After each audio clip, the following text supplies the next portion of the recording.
5월의 햇살이 따사로운 어느 주말 오후 제 휴대폰이 울렸습니다.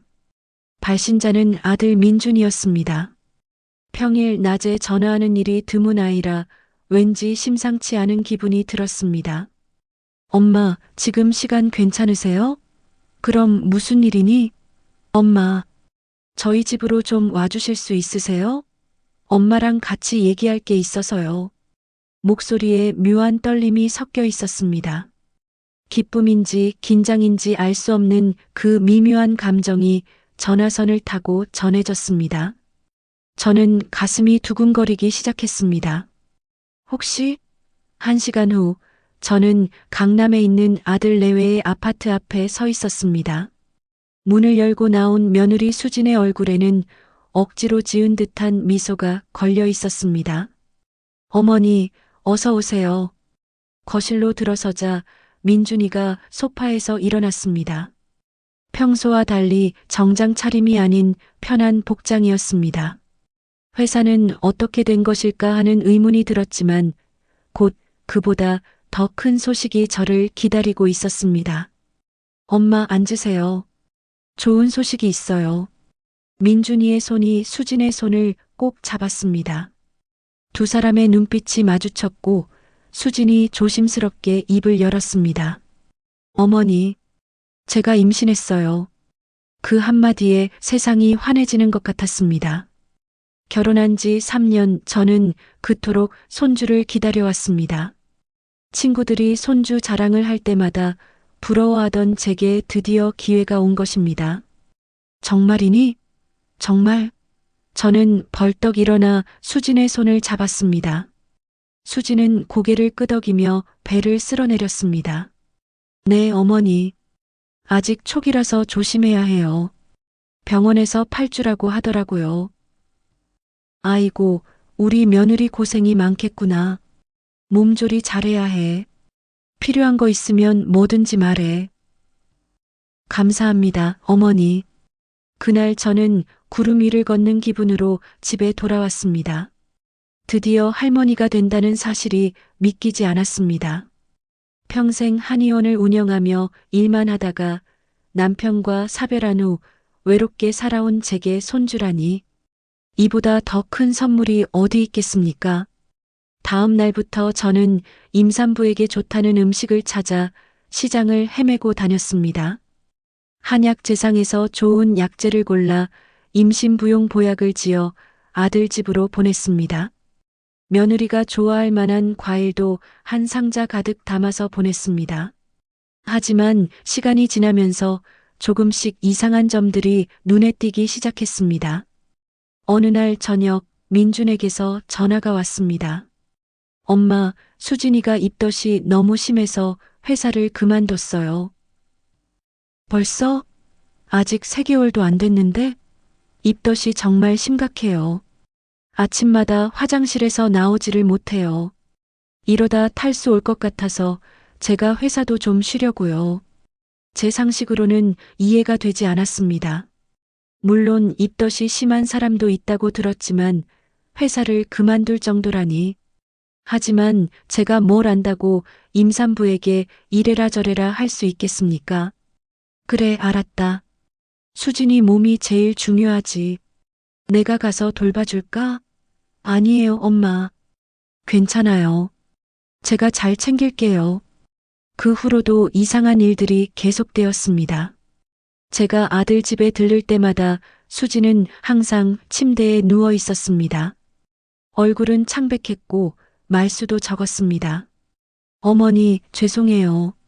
몸이 너무 안 좋아서 제대로 대접도 못 드리고. 괜찮아, 괜찮아.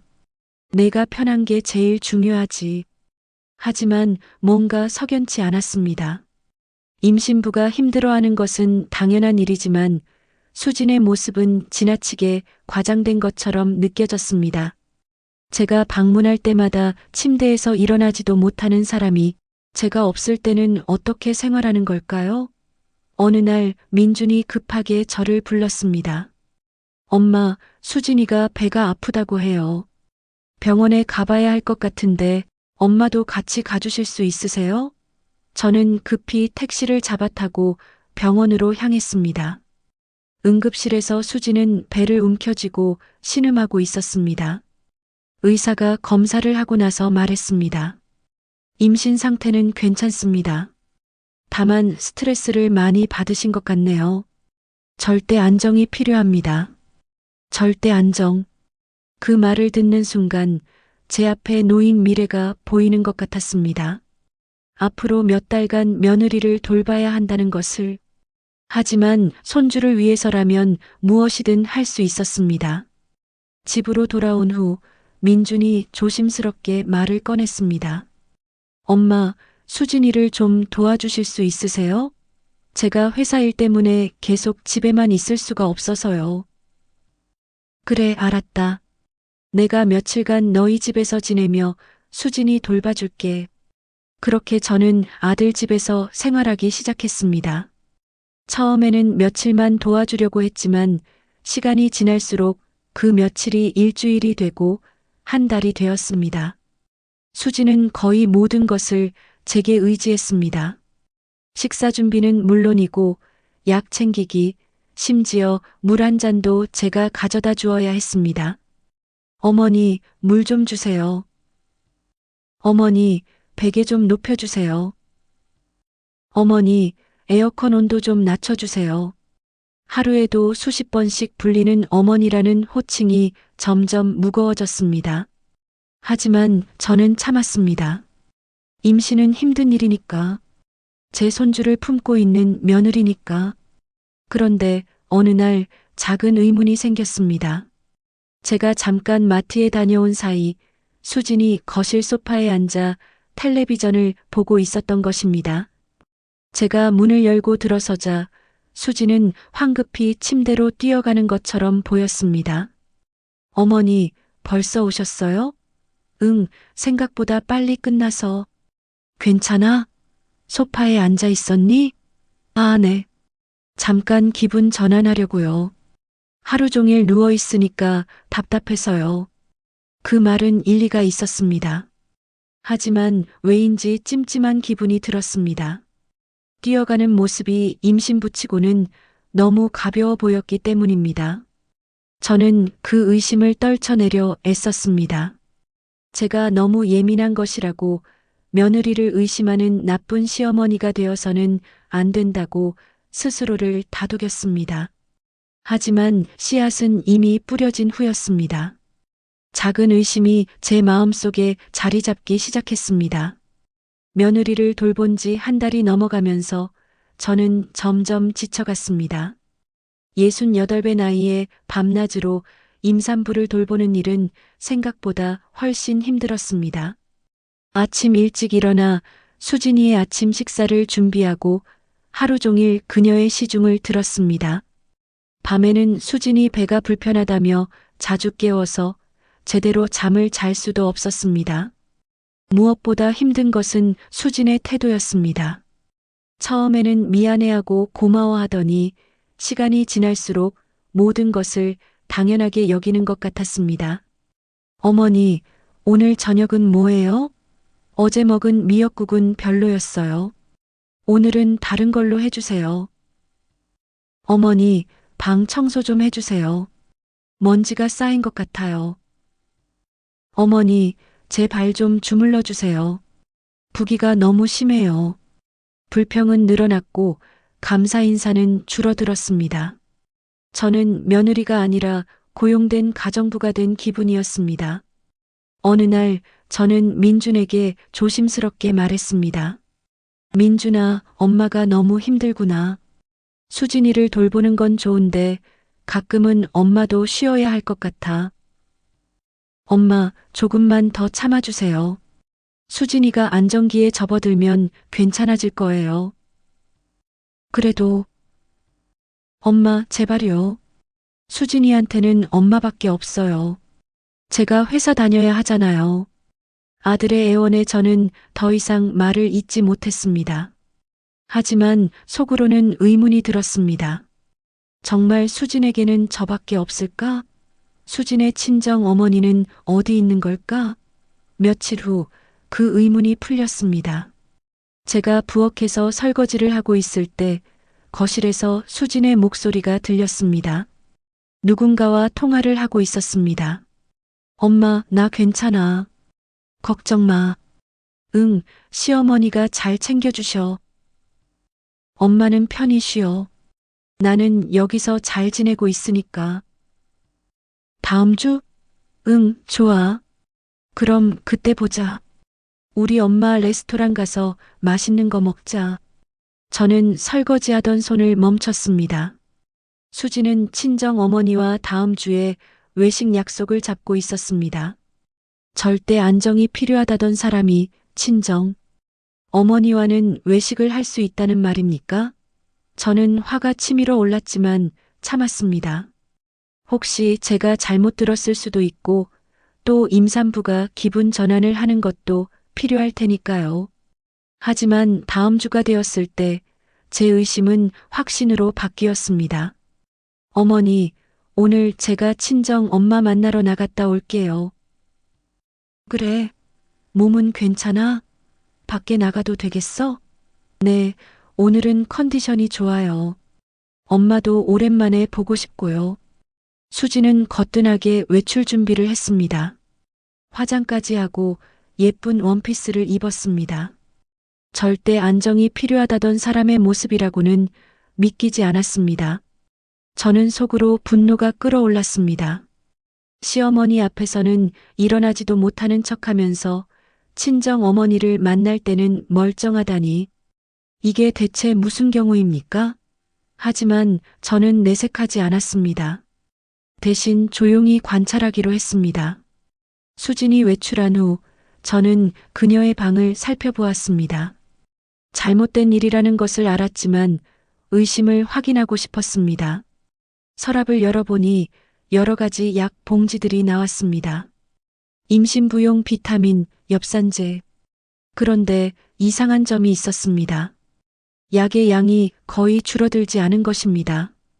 제가 매일 아침 수진에게 약을 챙겨주었는데 약은 그대로였습니다. 수진이 약을 먹는 척만 하고 버린 것일까요? 저는 더 깊이 뒤져보았습니다. 그리고 침대 밑에서 이상한 것을 발견했습니다. 쓰레기 봉투였습니다. 그 안에는 먹다 남은 과자 봉지, 탄산음료 캔, 그리고 담배꽁초가 들어 있었습니다. 임신부가 담배를 피웠다고? 저는 믿을 수가 없었습니다. 그날 저녁 수진이 돌아왔을 때 저는 아무렇지 않은 척 했습니다. 다녀왔어? 친정 어머니는 잘 계시고? 네, 어머니. 잘 계세요. 오늘 정말 기분 전환이 됐어요. 그래, 다행이네. 그런데 수진아. 네. 임신 중에는 담배 피우면 안 되는 거 알지? 수진의 얼굴이 순간적으로 굳어졌습니다. 어머니, 무슨 말씀이세요? 저 담배 안 피워요. 그래, 내가 착각한 모양이네. 저는 더 이상 추궁하지 않았습니다. 하지만 확신했습니다. 뭔가 잘못되었다는 것을. 며칠 후 결정적인 순간이 찾아왔습니다. 어느 날 밤 저는 화장실에 가려고 일어났습니다. 복도를 지나가는데 수진의 방에서 불빛이 새어나오는 것이 보였습니다. 저는 조심스럽게 문틈으로 안을 들여다보았습니다. 수진이 침대에 앉아 거울을 보며 배를 만지고 있었습니다. 그런데 그 배가 이상했습니다. 마치 쿠션 같은 것을 배에 대고 있는 것처럼 보였습니다. 제 눈을 의심했습니다. 저는 숨을 죽이고 더 자세히 보았습니다. 수지는 그 쿠션 같은 것을 빼내더니 옷장에 숨겼습니다. 그리고 나서 평평한 배를 쓸어내리며 한숨을 쉬었습니다. 저는 그 자리에 얼어붙었습니다. 가짜 배였습니다. 수진이 차고 있던 임신 배는 가짜였습니다. 온몸이 차갑게 식어갔습니다. 머리가 띵했습니다. 이게 대체 무슨 일입니까? 저는 비틀거리며 제 방으로 돌아왔습니다. 침대에 앉아 생각을 정리하려 했지만 머릿속이 하얗게 비어버렸습니다. 며느리가 가짜 임신을 하고 있었습니다. 그동안 저를 속여온 것입니다. 그렇다면 아들 민준은 알고 있을까요? 아니면 민준도 속은 것일까요? 저는 밤새 잠을 이룰 수 없었습니다. 분노와 배신감, 그리고 혼란스러움이 뒤섞여 제 마음을 짓눌렀습니다. 다음 날 아침, 저는 평소처럼 행동했습니다. 수진에게 아침을 차려주고 약을 챙겨주었습니다. 하지만 제 마음속에서는 차가운 계획이 형성되고 있었습니다. 증거가 필요했습니다. 확실한 증거가 있어야 이들을 무너뜨릴 수 있습니다. 저는 조용히 그리고 치밀하게 준비하기 시작했습니다. 다음 날부터 저는 철저하게 관찰하기 시작했습니다. 겉으로는 여전히 헌신적인 시어머니를 연기하면서 속으로는 모든 것을 기록하고 분석했습니다. 첫 번째로 확인하고 싶었던 것은 병원 기록이었습니다. 정말 임신이 맞다면 산부인과 진료 기록이 있을 것입니다. 어느 날 수진이 샤워하는 동안 저는 그녀의 가방을 뒤졌습니다. 죄책감이 들었지만 진실을 알아야 했습니다. 가방 안에는 여러 영수증과 서류들이 들어 있었습니다. 그 중에서 병원 영수증을 찾았습니다. 하지만 이상한 점이 있었습니다. 산부인과가 아니라 내과 영수증이었습니다. 자세히 보니 복부 초음파 검사라고 적혀 있었습니다. 임신 확인이 아니라 일반 복부 검사였던 것입니다. 저는 더 뒤져보았습니다. 그리고 또 다른 영수증을 발견했습니다. 온라인 쇼핑몰에서 구매한 임신 백쿠션이라는 물건의 영수증이었습니다. 모든 것이 명확해졌습니다. 수지는 처음부터 임신하지 않았습니다. 모든 것이 거짓이었습니다. 그렇다면 왜, 무엇을 위해서? 그 답은 며칠 후에 찾을 수 있었습니다. 어느 날 저녁 민준이 늦게 들어왔습니다. 표정이 어두웠습니다. 민준아, 무슨 일 있니? 아니에요, 엄마. 그냥 회사 일이 좀 힘들어서요. 하지만 그날 밤 저는 우연히 민준과 수진의 대화를 엿듣게 되었습니다. 여보, 돈 문제는 어떻게 된 거야? 조금만 기다려. 곧 해결될 거야. 빨리 해. 채권자들이 계속 연락 온다고. 이러다 정말 큰일 나. 알아. 그러니까 내가 지금 잘하고 있잖아. 엄마가 완전히 넘어왔어. 조금만 더 연기하면 돼. 하지만 언제까지 이러고 있어야 해? 나도 힘들다고. 곧 끝나. 유산 연기하고 나서 위로금 받으면 끝이야. 조금만 더 참아. 저는 문 밖에서 그 대화를 들으며 온몸이 얼어붙었습니다. 유산 연기, 위로금, 모든 것이 계획된 사기였습니다. 가짜 임신으로 저를 속이고 나중에 유산했다고 거짓말해서 거액의 위로금을 받아내려는 계획이었던 것입니다. 그리고 아들 민주는 완전히 공범이었습니다. 저는 휘청거리며 제 방으로 돌아왔습니다. 가슴이 찢어지는 것 같았습니다. 제 아들이, 제가 그토록 사랑하고 믿었던 아들이 저를 속이고 있었습니다. 돈 때문에, 그들의 빚 때문에. 저는 침대에 앉아 한참을 울었습니다. 하지만 슬픔은 곧 분노로 바뀌었습니다. 어떻게 감히 저를 이렇게 우롱할 수 있단 말입니까? 평생 피땀 흘려 모은 제 재산을 이런 식으로 빼앗으려 한단 말입니까?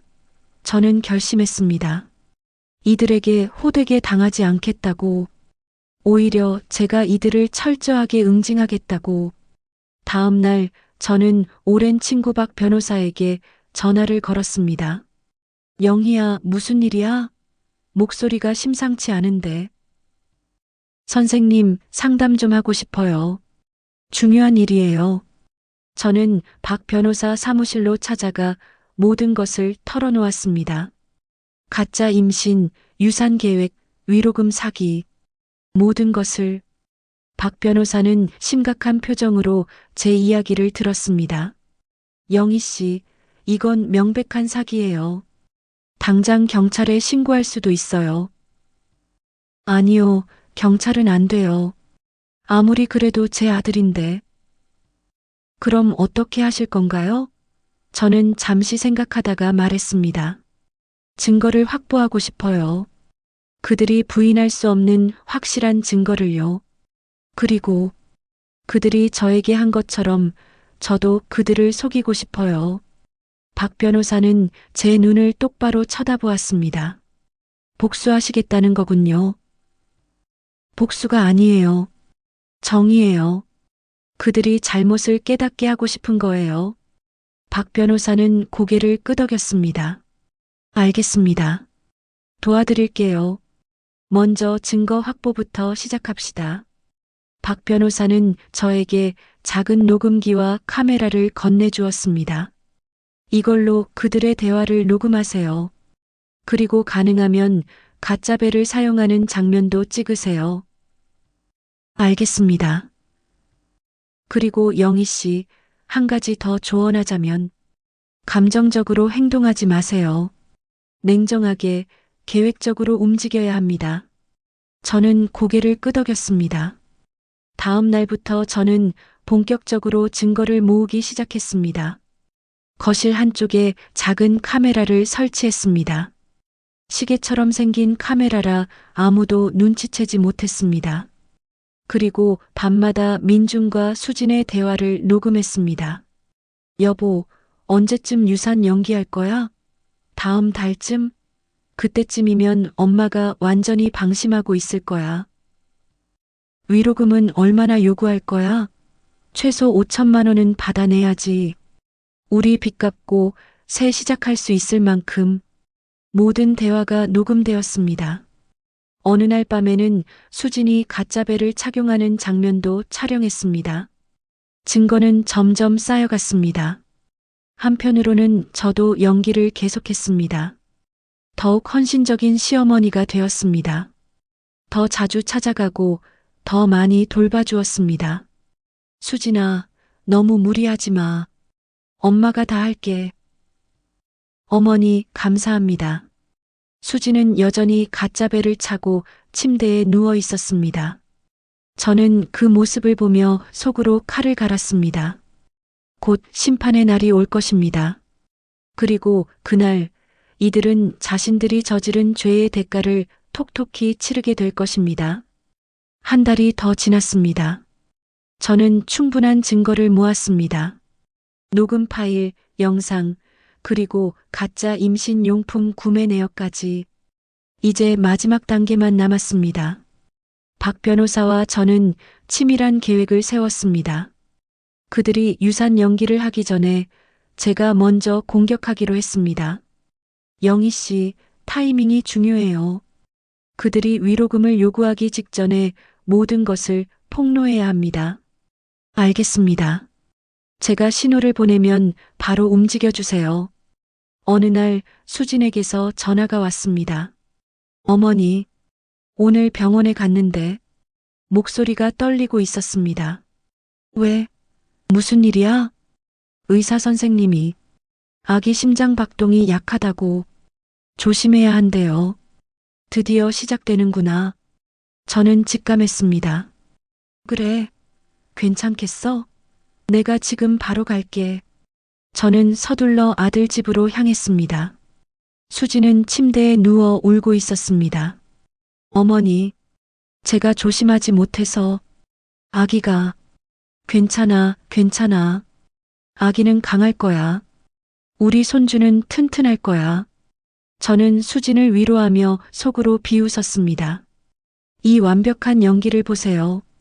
다음 날 민준에게서 다급한 전화가 왔습니다. 엄마, 큰일 났어요. 수진이가 피를 흘렸어요. 뭐? 지금 어디야? 병원 응급실이요. 빨리 와주세요. 저는 서둘러 병원으로 향했습니다.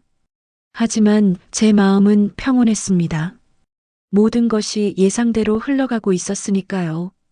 병원 응급실에서 수지는 창백한 얼굴로 누워 있었습니다.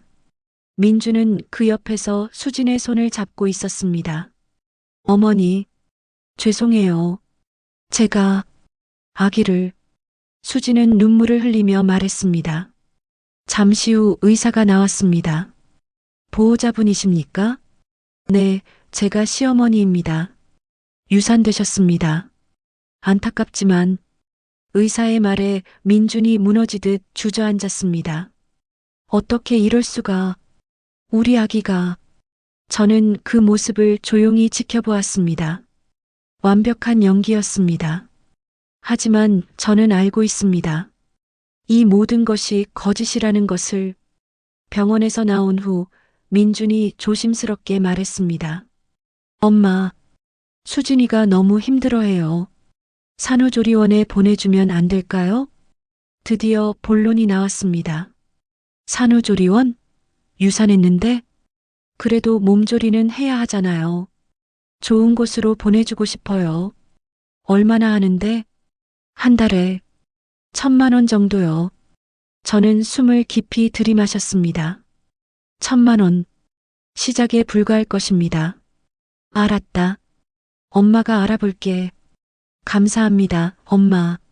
그리고 위로금도 좀. 위로금?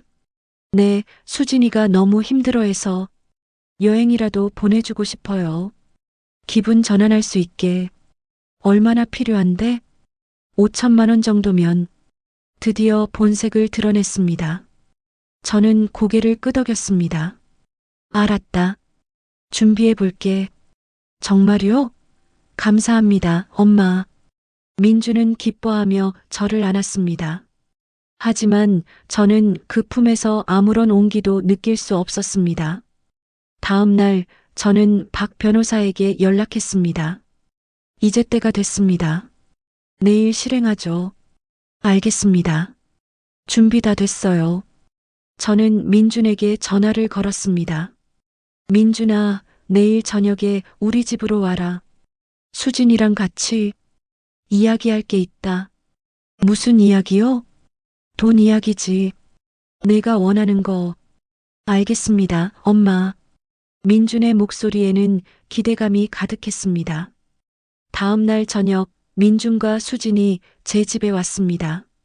수진은 여전히 창백한 얼굴을 하고 있었지만 눈빛만큼은 날카로웠습니다. 앉아라, 둘 다. 저는 거실 소파를 가리켰습니다.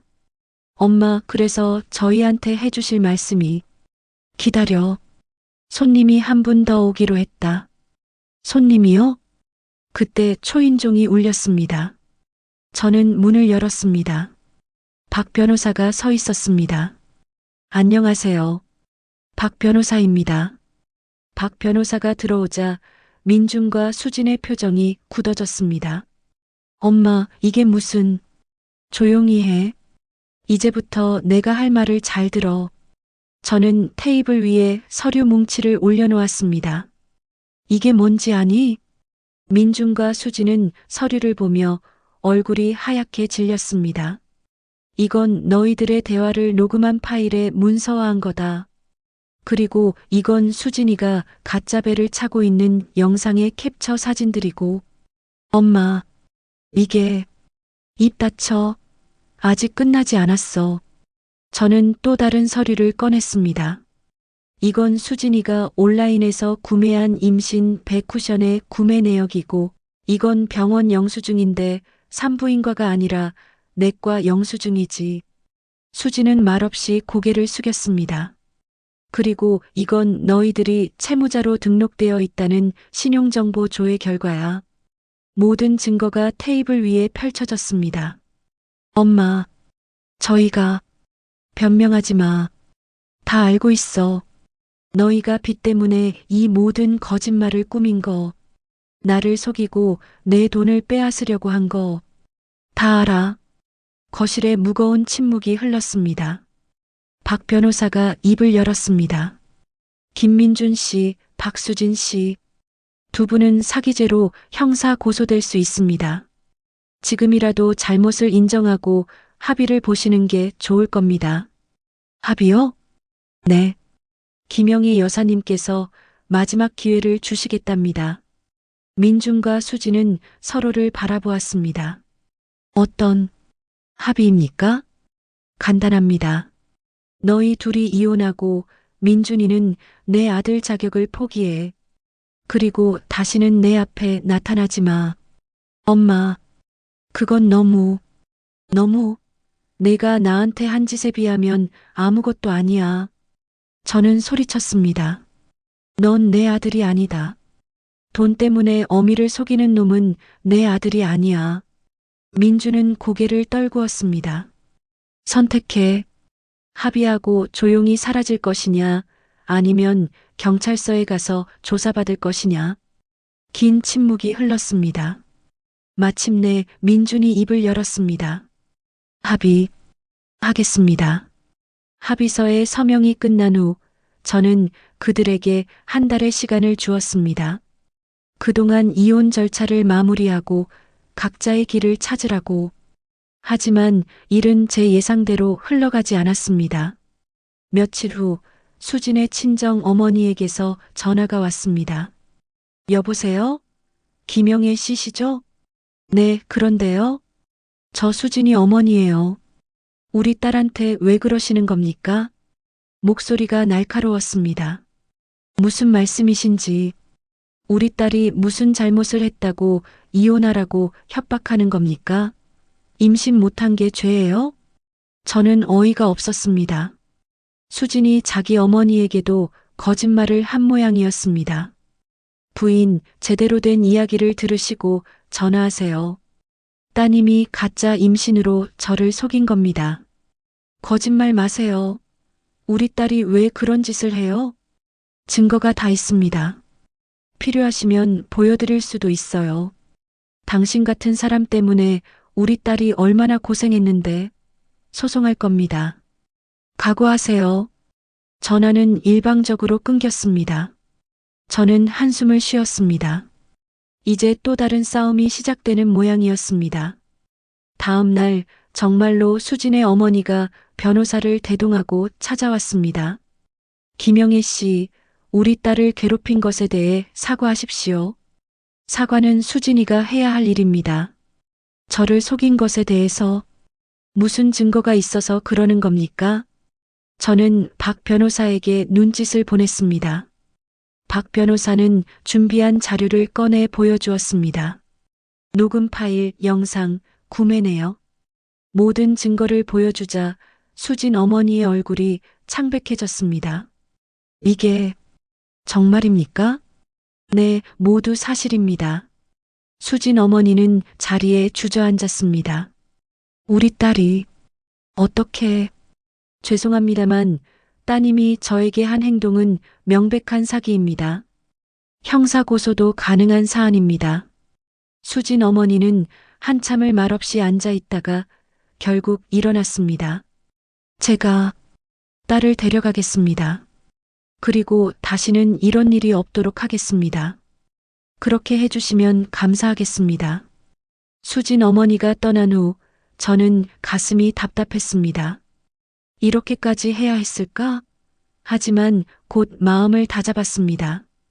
제가 잘못한 것은 아무것도 없습니다. 일주일 후 민준이 찾아왔습니다. 혼자였습니다.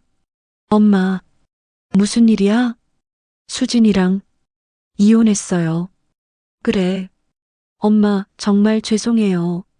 제가 정신이 없었어요. 빚 때문에, 돈 때문에 판단력을 잃었어요.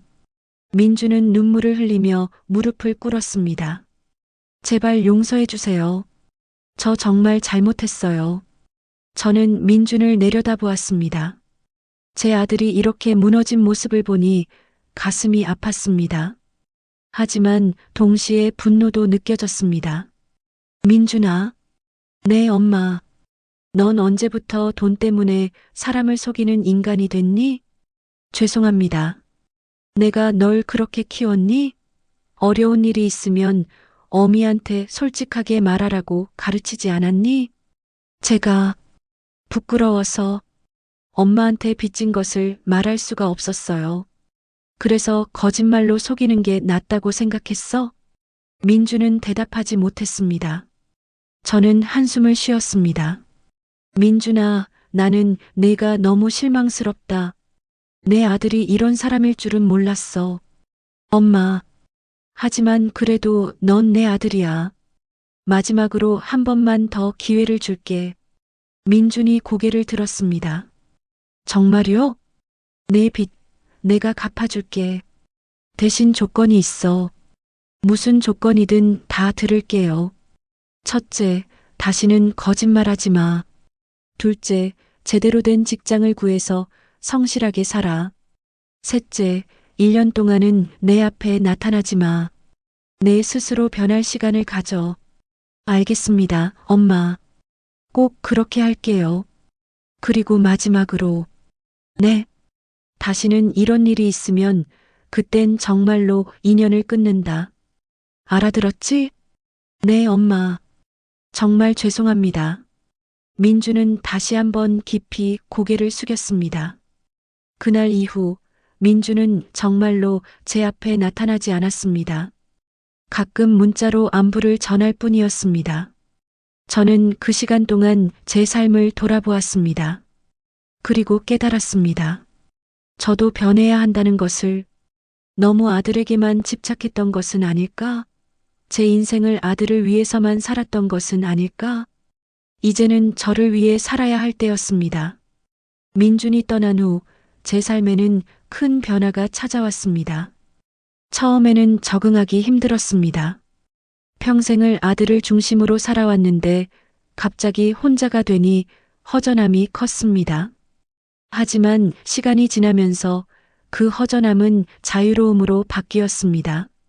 저는 오랫동안 미뤄왔던 일들을 하나씩 시작했습니다. 먼저 한의원을 정리했습니다.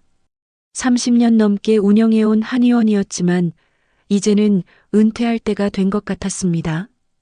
대신 봉사활동을 시작했습니다. 지역 노인복지관에서 무료 건강 상담을 해주었습니다. 돈을 받지는 않았지만 사람들이 고마워하는 모습을 보니 보람이 느껴졌습니다. 또한 오랫동안 미뤄왔던 취미 생활도 시작했습니다. 요가 수업에 등록했고 서예도 배우기 시작했습니다. 친구들과도 더 자주 만났습니다. 그동안 아들 걱정, 며느리 걱정에 소홀했던 친구 관계를 다시 돈독히 했습니다. 영희야, 요즘 표정이 정말 좋아졌다. 무슨 좋은 일 있어? 응, 이제야 내 인생을 사는 것 같아. 친구들은 제 변화를 긍정적으로 평가했습니다. 6개월이 지났습니다. 어느 날 민준에게서 전화가 왔습니다. 엄마, 저 민준이에요. 그래, 잘 지내니? 네, 엄마. 잘 지내고 있어요. 새 직장도 구했고요. 그래, 다행이네. 엄마, 한번 뵐 수 있을까요? 보고 싶어요. 저는 잠시 망설였습니다. 1년이 아직 안 됐지만 아들의 목소리에서 진심이 느껴졌습니다. 좋아. 다음 주 토요일에 만나자. 일주일 후 저는 민준을 만났습니다. 카페에서 만났는데 민준의 모습이 많이 달라져 있었습니다. 예전에 나약하고 불안해 보이던 모습은 사라지고 훨씬 안정되고 성숙해 보였습니다. 엄마, 그동안 잘 지내셨어요? 응, 잘 지냈다. 너도 좋아 보이는구나. 네, 엄마. 저 많이 변했어요. 새 직장에서 열심히 일하고 있고 빚도 다 갚았어요. 정말? 빚을 다 갚았어? 네, 엄마가 도와주신 덕분이에요. 정말 감사합니다. 민주는 깊이 고개를 숙였습니다. 그리고 엄마, 정말 죄송해요. 제가 얼마나 큰 잘못을 저질렀는지 이제야 깨달았어요. 깨달았다니 다행이구나.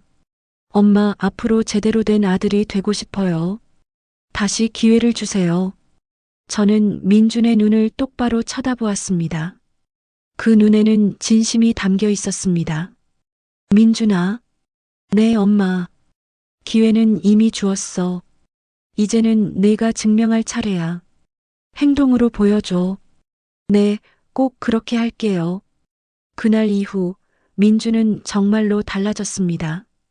한 달에 한 번씩 정기적으로 만나서 식사를 했습니다.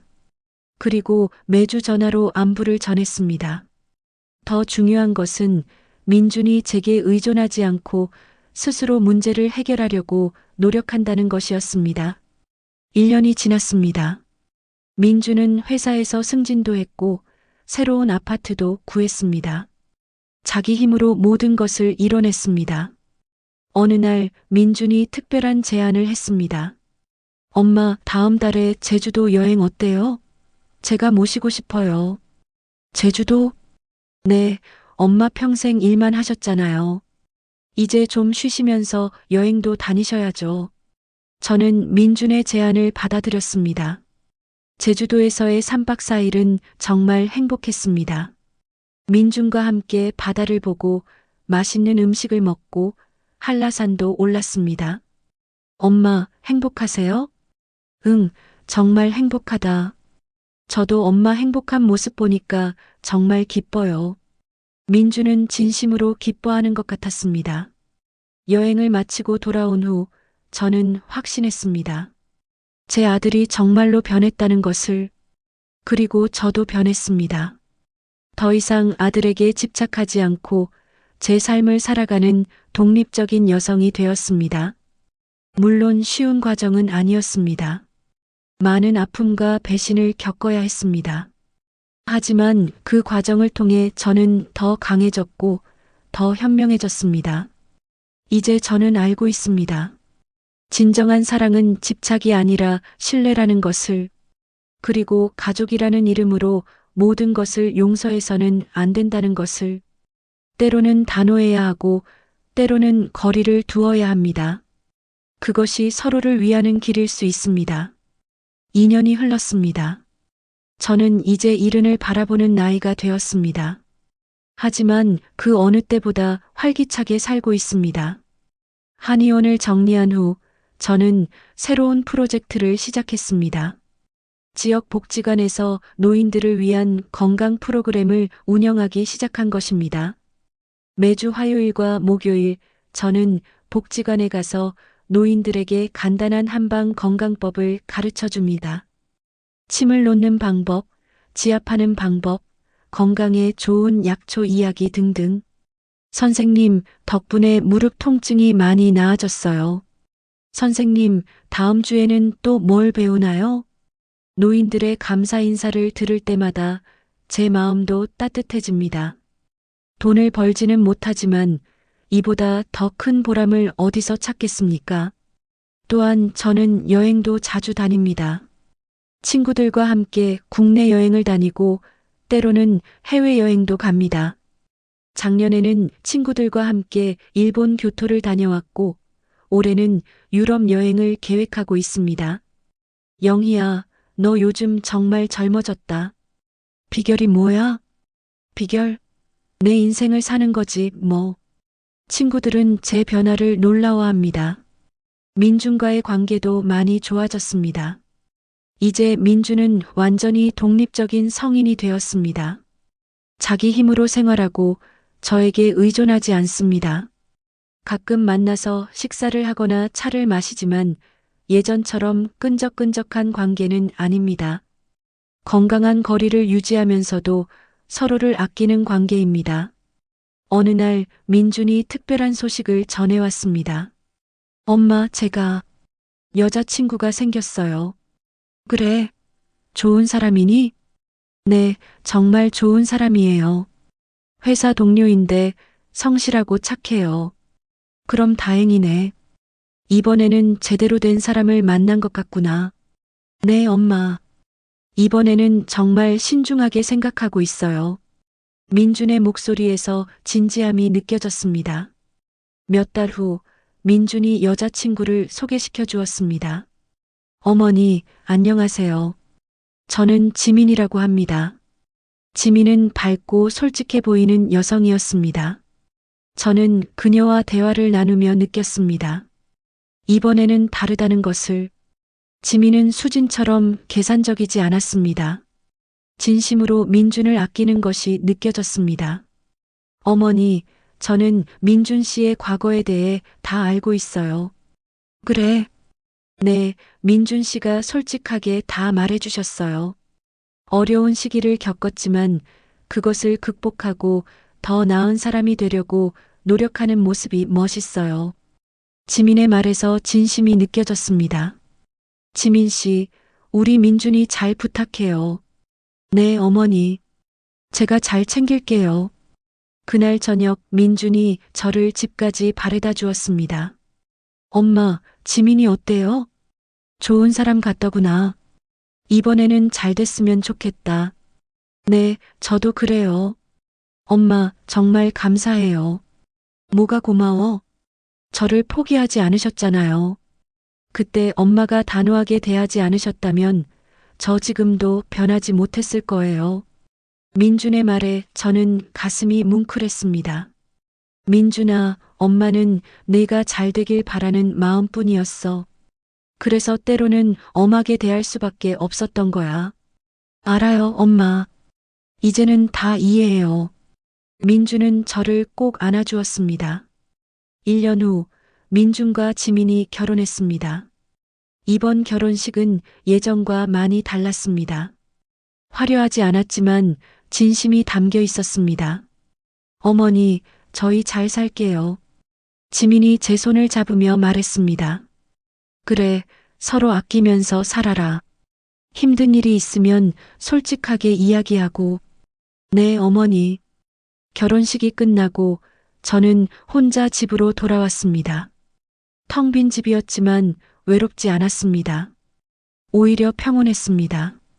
저는 소파에 앉아 창밖을 바라보았습니다. 봄이 다시 찾아왔습니다. 벚꽃이 흐드러지게 피어 있었습니다. 지난 몇 년간의 일들이 주마등처럼 스쳐 지나갔습니다. 며느리의 배신, 아들의 거짓말, 그리고 그것을 극복하는 과정. 힘들었지만 그 과정을 통해 저는 더 강해졌습니다. 그리고 깨달았습니다. 진정한 가족은 혈연이 아니라 신뢰로 만들어진다는 것을, 맹목적인 사랑은 때로는 독이 될 수 있다는 것을, 때로는 거리를 두는 것이 진정한 사랑이라는 것을. 저는 더 이상 아들에게 집착하지 않습니다. 그의 인생은 그가 살아가는 것입니다. 대신 저는 제 인생을 삽니다. 제가 하고 싶은 일을 하고, 제가 만나고 싶은 사람들을 만나고, 제가 가고 싶은 곳을 갑니다. 그리고 그것이 제게는 가장 큰 행복입니다. 핸드폰이 울렸습니다. 민준에게서 온 문자였습니다. 엄마, 오늘 저녁 같이 드실래요? 지민이가 엄마 보고 싶대요. 저는 미소를 지으며 답장을 보냈습니다. 좋아. 몇 시에 갈까? 가족은 여전히 소중합니다. 하지만 이제 저는 알고 있습니다. 건강한 거리와 신뢰가 있어야 진정한 가족이 될 수 있다는 것을. 그리고 무엇보다 중요한 것은 자기 자신을 사랑하는 것입니다. 저는 이른을 앞둔 나이지만 이제 막 제 인생을 시작하는 기분입니다. 앞으로도 많은 일들이 있겠지만 저는 이제 두렵지 않습니다. 어떤 일이 닥쳐도 저는 제 힘으로 헤쳐나갈 수 있습니다. 그것이 제가 지난 몇 년간 배운 가장 큰 교훈입니다. 저는 소파에서 일어나 외출 준비를 시작했습니다. 아들 내외와의 저녁 약속. 기대가 됩니다.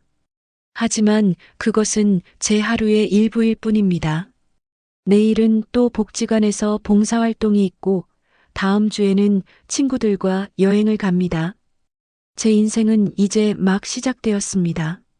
그리고 그 인생의 주인공은 바로 저, 이영희입니다.